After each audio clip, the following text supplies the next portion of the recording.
Hi guys, kakain tayo ng lelot na mais. Ayan o, ang lagkit. Oh, ginataang mais.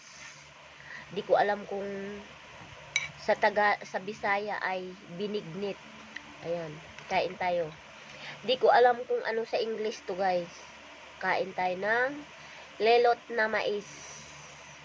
Ayan o, na may gata.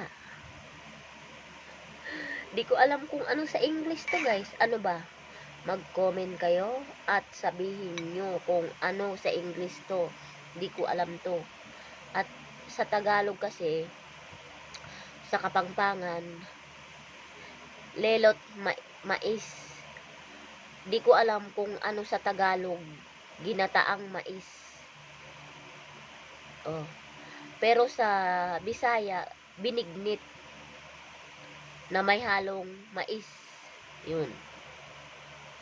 Tindi nyo. O kayo nang mag-judge nito kung ano to. Ginataang mais. Ayun. O, ayan o. Ginataang mais na may halong malagkit. Diba? Kayo ang maghusga. Dahil hindi ko alam ano sa English. Diba? Alam ko kayo ang magaling. Ako, hindi ako magaling. Ayan. Di ba? Oh, he. Oh, he. Ayan, shout out po sa inyong natatakam. Natatakam. Ayun. Ayun. Halo-haloin at kainin.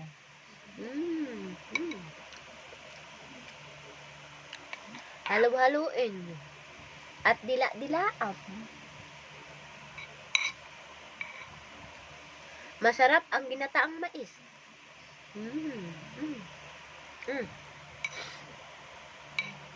Napakatamis. Dahil ginataang binignit.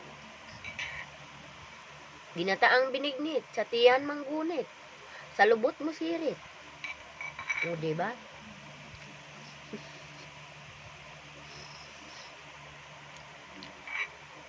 Sa mga kapwa na ako Bisaya diha, shout out sa inyo ha.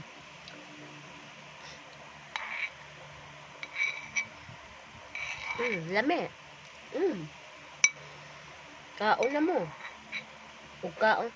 Pag maghanap kayo dyan ng ginataang binignit na may kasamang mais. Kung makakita kayo dyan at kumain kayo. Kung wala kayong makita, sorry na lang. Thank you so much. Shout out sa inyong lahat. Guys, ug sa ako mga amigang mga Bisaya, ug kapwa na ako Bisaya, subscribe. I-subscribe ko niya ha. Ug ilay po ko ninyo, oy.